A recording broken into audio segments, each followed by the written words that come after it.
Congress party प्रवासी मजदूरों के घर वापसी के लिए आगे आई है। कांग्रेस पार्टी की तरफ से कांग्रेस अध्यक्ष सोनिया गांधी ने अपने सभी प्रदेश इकाइयों और प्रदेश अध्यक्षों को एक पत्र के जरिए ताकीद किया है कि चूंकि केंद्र सरकार और रेल मंत्रालय प्रवासी मजदूरों के निःशुल्क मुफ्त घर वापसी का इंतज़ाम नहीं कर पा रही है और नहीं करना चाहती है, ऐसे में कांग्रेस अध्यक्ष सोनिया गांधी ने अपने सभी प्रदेश अध्यक्षों को कहा है कि वो प्रवासी मजदूर जहां जहां फंसे हुए हैं, उनके पास पैसे नहीं हैं कि वो टिकट खरीद सकें और अपने घर वापस जा सकें। ऐसे में कांग्रेस पार्टी आगे आए और प्रदेश अध्यक्षों को कहा है कि इन प्रवासी मजदूरों के टिकट का वो इंतज़ाम करें, उसके लिए पैसा दें और ताकि प्रवासी मजदूर घर वापस आ सके।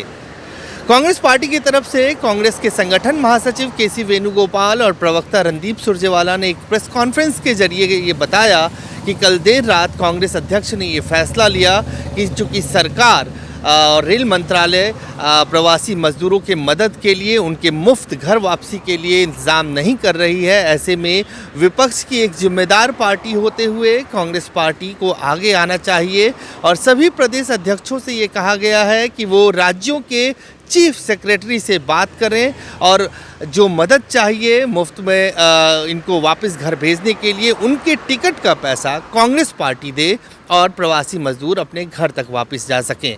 भारतीय राष्ट्रीय कांग्रेस श्रीमती सोनिया गांधी और श्री राहुल गांधी आज भी और कांग्रेस का एक एक कार्यकर्ता उस राह पर अडिग है और श्रीमती सोनिया गांधी ने आह्वान किया है कि मजदूरों की, हमारे श्रमिक भाइयों की, हमारे कामगार भाइयों की घर वापसी को एक जन आंदोलन की शक्ल देनी है।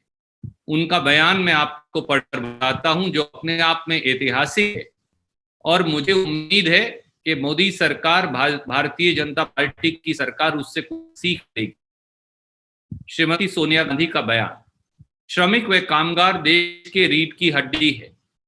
उनकी मेहनत और कुर्बानी राष्ट्र के निर्माण की नींव है।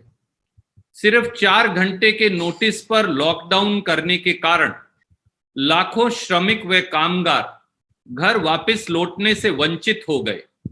1947 के बंटवारे के बाद देश ने पहली बार ये दिल दहलाने वाला मंजर देखा कि हजारों श्रमिक व कामगार सैकड़ों किलोमीटर पैदल चल घर वापसी के लिए मजबूर हो गए। न राशन, न पैसा, न दवाई, न साधन, पर केवल अपने परिवार के पास वापस गांव पहुंचने की लगन। उनकी व्यथा सोचकर ही हर मन कांपा और फिर उनके दृढ़ निश्चय और संकल्प को हर भारतीय ने सराहा भी। पर देश और सरकार का कर्तव्य क्या है? आज भी लाखों श्रमिक व कामगार पूरे देश के अलग अलग घर वापस जाना चाहते हैं, पर न साधन है और न पैसा। दुख की बात यह है कि भारत सरकार व रेल मंत्रालय मेहनत कशों से मुश्किल की इस घड़ी में रेल यात्रा का किराया व स्पेशल चार्ज वसूल रहे हैं। श्रमिक व कामगार राष्ट्र निर्माण के दूत हैं।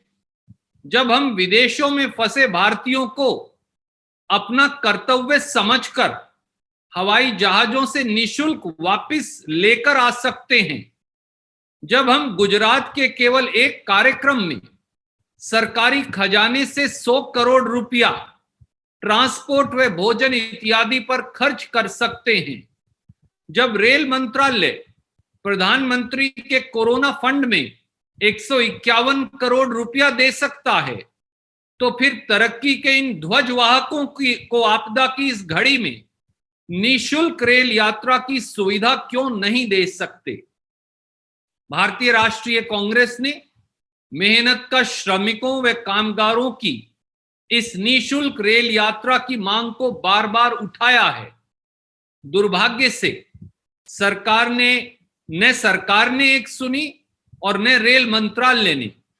इसीलिए भारतीय राष्ट्रीय कांग्रेस ने यह निर्णय लिया है कि प्रदेश कांग्रेस कमेटी की हर इकाई हर जरूरतमंद श्रमिक व कामगार के घर लौटने की रेल यात्रा का टिकट खर्च वहन करेगी, वह इस बारे जरूरी कदम उठाएगी। मेहनत कशों के साथ कंधे से कंधा मिलाकर खड़े होने के मानव सेवा के इस संकल्प में कांग्रेस का यह योगदान होगा। कांग्रेस पार्टी ने यह भी कहा कि जब केंद्र सरकार और आरबीआई मेहुल चोकसी, नीरव मोदी जैसे लोगों के 68,000 करोड़ रुपए को माफ़ कर सकती है, तो हजारों हजार की संख्या में जो प्रवासी मजदूर अलग अलग राज्यों में फंसे हुए हैं और उनको वो घर जाना चाहते हैं, क्या सरकार इन लोगों के मदद के लिए आगे नहीं आ सकती? क्या इन लोगों के टिकट तक का सरकार इंतजाम नहीं कर सकती? कांग्रेस पार्टी ने कहा तो ये ज़रूरी था कि ऐसे वक्त में सरकार को उनके खाने पीने, उनकी स्वास्थ्य सेवा और उनके सकुशल घर वापसी के लिए टिकट का इंतज़ाम करना चाहिए था, ट्रेन का इंतज़ाम करना चाहिए था। केंद्र सरकार और रेल मंत्रालय ने अपने हाथ खड़े कर दिए हैं। ऐसे में एक जिम्मेदार विपक्षी पार्टी की तरह कांग्रेस सामने आई है और कांग्रेस पार्टी और कांग्रेस अध्यक्ष ने अपने सभी प्रदेश अध्यक्षों को ये कहा है कि वो चीफ सेक्रेटरी के जरिए ये इंतज़ाम करें कि ये प्रवासी मजदूर अपने घर वापस जा सकें। अजय झा, गो न्यूज़, दिल्ली।